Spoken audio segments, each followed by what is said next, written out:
സിപിഎമ്മിന്റെ ഭീഷണിയിൽ ജനാധിപത്യ പ്രക്രിയ അട്ടിമറിച്ച് LDF സ്ഥാനാർത്ഥികൾ എതിരില്ലാതെ വിജയിച്ചു. ആന്തൂർ നഗരസഭയിലെ 3 വാർഡിലെ UDF സ്ഥാനാർത്ഥികളുടെ പത്രികകൾ സൂക്ഷ്മ പരിശോധനയിൽ തള്ളി. ഇതോടെ ആന്തൂർ നഗരസഭയിലെ 5 വാർഡുകളിൽ LDF എതിരില്ലാതെ വിജയിച്ചു. സ്ഥാനാർത്ഥികളെ പിന്തുണച്ചവരെ CPM ഭീഷണിപ്പെടുത്തിയെന്ന് കോൺഗ്രസ് ആരോപണം ഉന്നയിച്ചിട്ടുണ്ട്. വിവരങ്ങളുമായി മിഥുൻ പിള്ള ചേരുകയാണ്. മിഥുൻ, ജനാധിപത്യ പ്രക്രിയയെ തന്നെ അട്ടിമറിച്ചുകൊണ്ടുള്ള ഒരു വിജയം, അത് തന്നെയാണ് LDF ലക്ഷ്യമിടുന്നത് എന്ന് ഈ സംഭവം ഒരിക്കൽ കൂടി അടിവരയിടുന്നു എന്നുള്ളതാണ് നിലവിൽ ഞാൻ മനസ്സിലാക്കുന്നത്.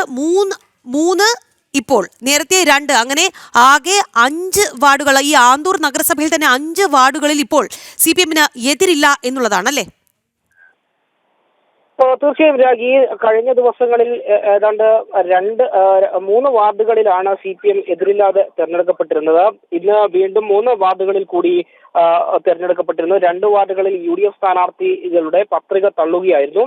മറ്റൊരു സ്ഥലത്ത് സ്ഥാനാർത്ഥി സ്വയം ഈ പത്രിക പിൻവലിക്കുകയും ചെയ്തു.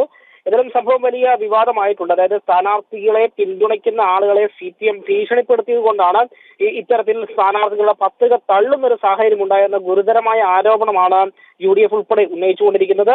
മറ്റൊരു സ്ഥാനാർത്ഥിയെ ഭീഷണിപ്പെടുത്തി പത്രിക പിൻവലിപ്പിക്കുന്ന ഒരു സാഹചര്യമായി നിന്നും പറയപ്പെടുന്നുണ്ട്. ഇന്നിപ്പോൾ 3 വാർഡുകളിൽ നിന്നാണ് മൊത്തം UDF സ്ഥാനാർത്ഥികൾ ഇല്ലാതിരിക്കുന്ന ഒരു സാഹചര്യം ഉണ്ടായത്. അതായത് കോടല്ലൂർ, തളിയിൽ വാർഡുകളിൽ UDF സ്ഥാനാർത്ഥികളുടെ പത്രികകൾ സൂക്ഷ്മ പരിശോധനയിൽ തള്ളി. കൂടാതെ 5-ാം പീടികയിലെ UDF സ്ഥാനാർത്ഥി പത്രിക പിൻവലിക്കുകയും ചെയ്തു. നേരത്തെ 2 വാർഡുകളിൽ തള്ളുകയും ചെയ്തിട്ടുണ്ടായിരുന്നു.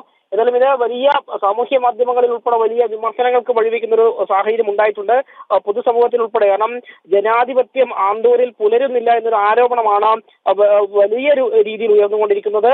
ഇതൊരിക്കലും അംഗീകരിക്കാനാകില്ല എന്നൊരു വിമർശനം കൂടി ഉയരുകയും ചെയ്യുന്നുണ്ട്.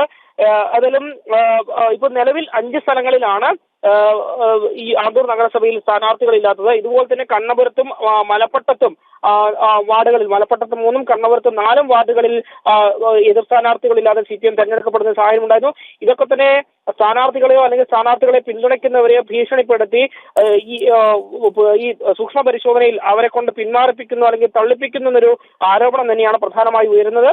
എന്നാൽ CPM കോട്ടകളിൽ ജനാധിപത്യം പുലരുന്നില്ല എന്നതിന്റെ ഏറ്റവും വലിയ ഉദാഹരണമാണ് എന്ന രീതിയിൽ തന്നെയാണ് ഉയർത്തിക്കാട്ടപ്പെടുന്നത്. രാഖി, മിഥുൻ സൂചിപ്പിച്ചത് തന്നെയാണ്. അതായത് CPM-ന്റെ കോട്ട എന്ന് പറയുന്ന സ്ഥലങ്ങൾ തന്നെ ഇതാണ് അവസ്ഥയെങ്കിൽ മറ്റ് സ്ഥലങ്ങളിലെയും വാർഡുകളിലെയും ഒന്നും കാര്യം പറയേണ്ടതില്ല എന്നുള്ളതാണ്. എന്തായാലും നിലവിൽ 5 വാർഡുകളിൽ ഇടതിന് എതിരില്ലാത്ത ജയം എന്ന് പറയുമ്പോൾ കൂടുതൽ വാർഡുകളിൽ ഇതേ സാഹചര്യം വരാനുള്ള ഒരു സാഹചര്യമുണ്ട് എന്നുള്ളതാണോ?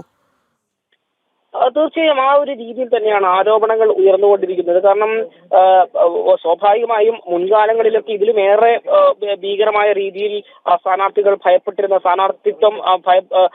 സ്ഥാനാർത്ഥികൾ മത്സരിക്കാൻ പോലും തയ്യാറാകാത്തൊരു സാഹചര്യം ഈ ആന്തൂര്, മലപ്പട്ടം പോലുള്ള സ്ഥലങ്ങളിൽ ഉണ്ടായിരുന്നു.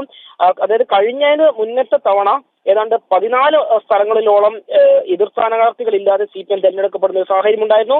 എന്നാൽ കഴിഞ്ഞ തവണ അത് 7 സ്ഥലങ്ങളിലായി ചുരുങ്ങി. ഇത്തവണ ഇത് 5 സ്ഥലങ്ങളിലേക്ക് ചുരുങ്ങി എന്നുള്ളതാണ് ഒരു ആശ്വാസകരമായ കാര്യം.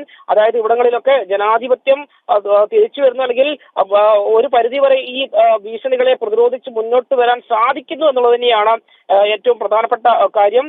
ഏതായാലും ഈ സ്ഥലങ്ങളിലൊക്കെ ഓരോ ഘട്ടങ്ങളിലും BJP ആയാലും UDF ആയാലും മെല്ലെ മത്സരിക്കാൻ അടക്കം തയ്യാറാകുന്നു എന്നുള്ളത് തന്നെയാണ് എടുത്തു പറയേണ്ടിയിരിക്കുന്നത്. രാഖി, ശരി മിഥുൻ, എന്തായാലും CPM-ന്റെ ഭീഷണിയിൽ ജനാധിപത്യ പ്രക്രിയയെ തന്നെ അട്ടിമറിച്ചുകൊണ്ട് LDF സ്ഥാനാർത്ഥികൾ എതിരില്ലാതെ വിജയിക്കുന്നു എന്നുള്ളതാണ്. ഇതെല്ലാം CPM-ന്റെ കോട്ടകളിലാണ് നടക്കുന്നത് എന്നുള്ളതാണ്. ആന്തൂർ നഗരസഭയിലെ 3 വാർഡിൽ കൂടി UDF സ്ഥാനാർത്ഥികളുടെ പത്രികകൾ തള്ളിയിട്ടുണ്ട്. ഇതോടുകൂടി ആന്തൂർ നഗരസഭയിൽ മാത്രം 5 വാർഡുകളിലാണ് LDF എതിരില്ലാതെ വിജയിച്ചിരിക്കുന്നത്.